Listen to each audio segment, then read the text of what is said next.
This is a tutorial on how to open a table into a Word document.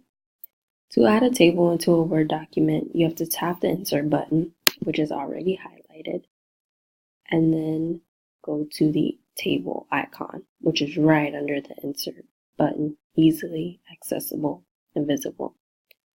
To construct the table, you tap on the down arrow, and you can easily create a table without typing in all types of numbers by using this entire diagram here. To select the amount of columns, for our sake we'll do 3 columns, and the amount of rows, we'll do 3 by 3. We're going to press that and click on that entity. So here you have your rows and your columns, your table constructed 3 by 3. To adjust the sides, you can drag in the arrow and drag it out.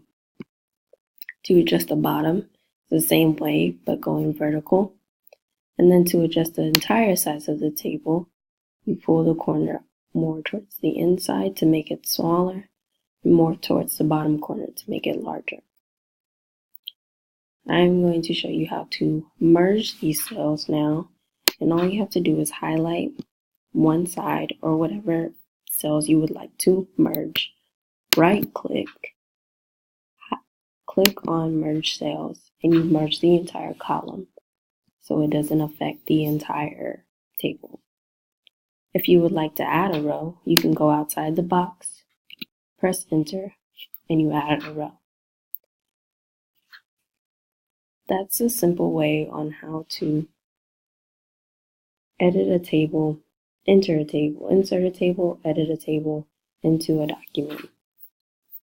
Thanks for watching.